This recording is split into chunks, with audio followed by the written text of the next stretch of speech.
अस्सलाम वालेकुम। चट्टान के प्लेटफॉर्म पर मैं हूँ राशिद सिद्दीक।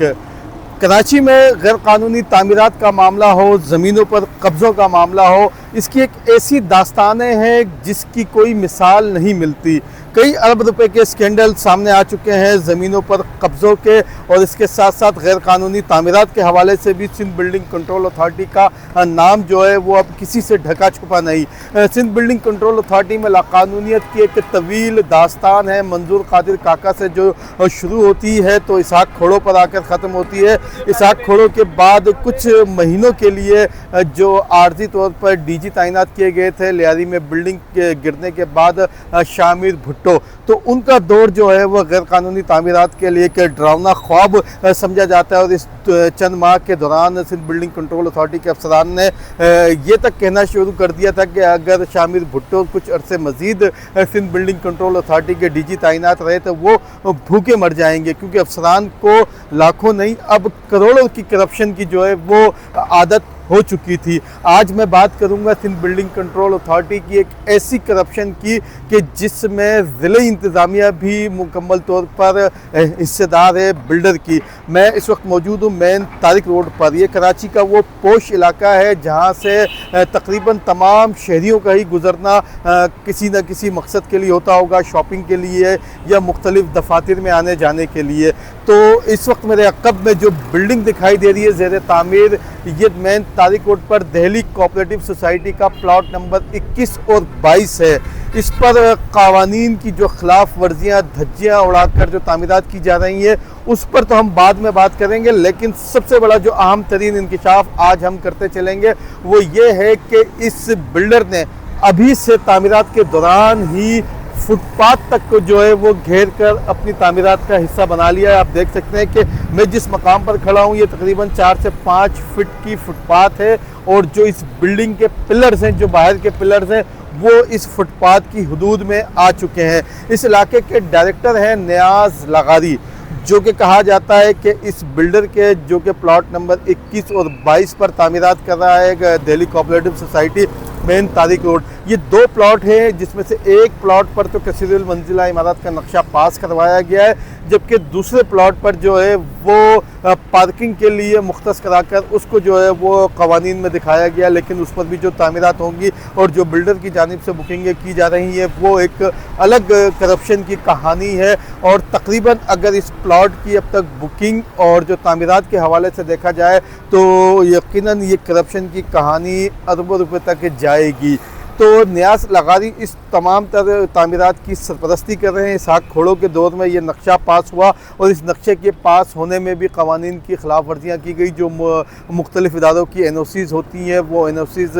लाजमी जमा करवाई जानी होती है नक्शे और तामीरात के हवाले से, वो भी मुख्तलिफ इदारों की अब तक इस नक्शे के हवाले से जमा नहीं करवाई गई। एक मशरूत नक्शा पास किया जाता है कि जिसके मुताबिक ये कहा जाता है कि फ़लाँ इदारों की अप्रूवल जब आ जाएगी, NOCs आ जाएगी, तो उसके बाद तामीरात जो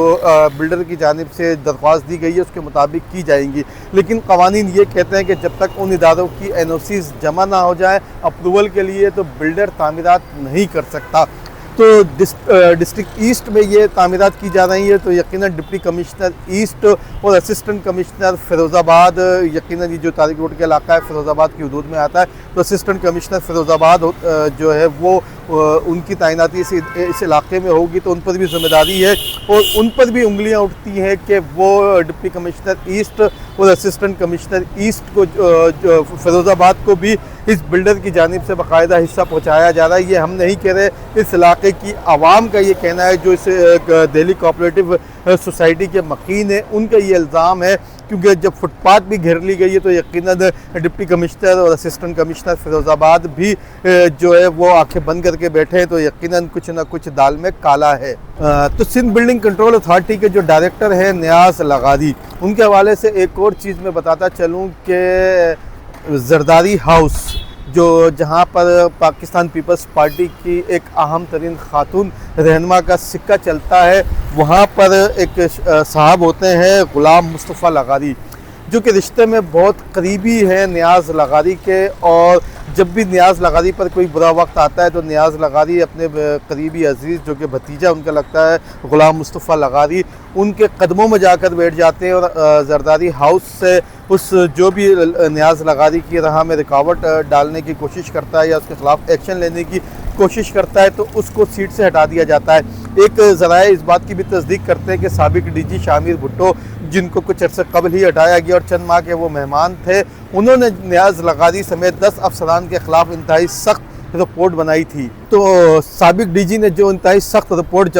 बनाई थी वो चीफ सेक्रेटरी के पास भी जमा करवाई गई, जिसमें न्याज लगारी को जो है वो सिंध बिल्डिंग कंट्रोल अथॉरिटी की इंतहाई काली भेड़ कहा गया था और कहा गया था कि इस शख्स का वजूद सिंध बिल्डिंग कंट्रोल अथॉरिटी के लिए न सिर्फ बदनामी का बाइस है, बल्कि अगर इसको नौकरी से ना निकाला गया तो ये सिंध बिल्डिंग कंट्रोल अथॉरिटी को बदनाम करेगा, बल्कि कराची का इंफ्रास्ट्रक्चर भी तबाह कर सकता है। तो फौरी तौर पर शामिर भुट्टो के ख़िलाफ़ न्याज लगारी हरकत में आए, अपने भतीजे ग़ुलाम मुस्तफ़ा लगारी के कदमों में बैठे और जिसके बाद रातों रात शामिर भुट्टो का ट्रांसफ़र करके मुज़म्मिल हाली पोटो को नया डीजी तैनात कर दिया गया और उसके बाद न्याज लगारी ने मुज़म्मिल हाली पोटो से हाथ मिलाया और तमाम तर रिपोर्ट्स को जो है वो रिकॉर्ड से गायब करवा दिया गया। जो सिंध बिल्डिंग कंट्रोल अथॉरिटी के उनके मातहत अफसरान हैं, उनका ये कहना है कि न्याज लगारी ने जो प्लॉट नंबर 21 और 22 के बिल्डर हैं दिल्ली कोऑपरेटिव हाउसिंग सोसाइटी पर जो तामीरात कर रहे हैं, उनसे तकरीबन 7 करोड़ रुपए में डील की है। मुबैना तौर पर ये इतलात है, ये उनके मातहत अफसरान का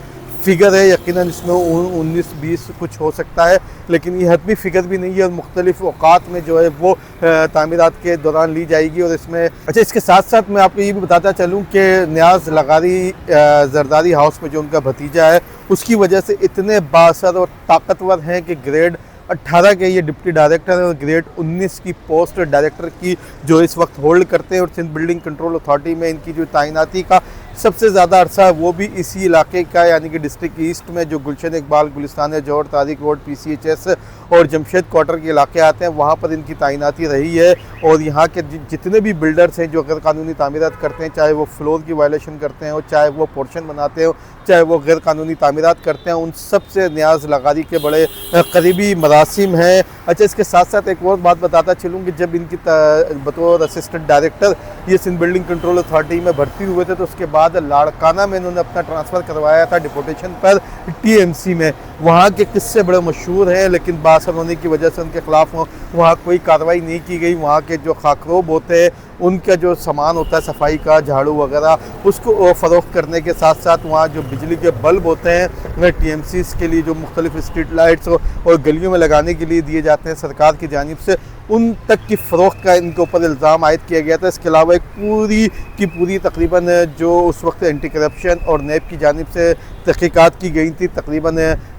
46 सफ़ात की, वो भी हमारे पास मौजूद हैं। सिविल इंजीनियर हैं ये कायदा अवाम यूनिवर्सिटी से जो रिकॉर्ड अवेलेबल है उसके मुताबिक। और इसके साथ साथ जो सिंध बिल्डिंग कंट्रोल अथॉरिटी के अफसरान हैं, उनकी जो सीनियरिटी की लिस्ट है उसमें भी इन्होंने 5 अफसरान को अपने ताल्लुकात की बिना पर जो है वो मुअत्तल करवा कर उनको बाईपास करके उनकी जगह इन्होंने तरक्की हासिल की थी। तो इनके इसके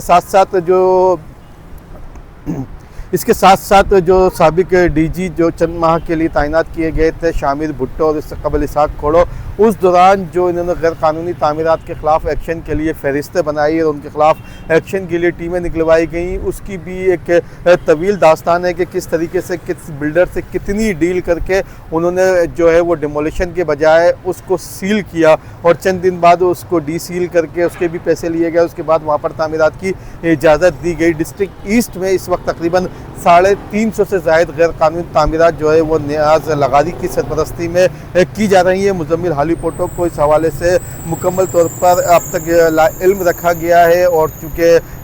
जरदारी हाउस से न्याज लगारी के करीबी ताल्लुकात हैं, उनका भतीजा, उनका करीबी अजीज़ वहाँ पर खिदमत के लिए मौजूद होता है, अहम तरीन शख्सियत के, तो इसकी वजह से मुज़म्मिल हाली पोटो भी जो इनके ख़िलाफ़ एक्शन लेने से गुरेज़ा हैं। उनको भी कुछ इतलात मिली थी कुछ बिल्डर्स की जानिब से, कुछ इलाका मकीनों की जानिब से कि गैर कानूनी तामीरात में न्याज लगारी सबसे बड़े डिस्ट्रिक्ट ईस्ट में सहूलतकार हैं। तो यकीनन देखना ये होगा कि DG Sindh building control authority उसके साथ साथ डिप्टी कमिश्नर और असिस्टेंट कमिश्नर फ़िरोज़ाबाद की जानिब से इस गैर कानूनी तामीरात प्लॉट नंबर 21 और 22 Delhi cooperative housing society main Tariq road, इसके ख़िलाफ़ क्या एक्शन लिया जाता है। लेकिन एक और चीज़ बताता चलूँ कि नियाज़ लगारी ने इस बिल्डर को भी नोटिस दिया हुआ है और कहा गया था कि इस प्लॉट को भी सील किया जाएगा, लेकिन मुबैना तौर पर उनकी जानिब से डील किए जाने के बाद, तमाम तर कागजी कार्रवाई के बाद इस तमाम तर मामले पर जो है वो पैसों ने जो है वो आंखें बंद कर दी नियाज़ लगारी की और इस इलाके के जो तैनात अफसरान हैं उनकी। तो यकीनन इसके साथ साथ नियाज़ लगारी के हवाले से मज़ीद भी अहम इंकशाफात अपनी अगली स्टोरी में जो है वो आपके सामने लेकर आएंगे। जब तक के लिए इजाज़त दीजिए। स्टोरी आपको अच्छी लगी हो तो उसको लाइक और सब्सक्राइब लाजमी कीजिएगा। कमेंट्स बॉक्स में अपनी राय से जो है वो लाजमी आगाह कीजिएगा। जी।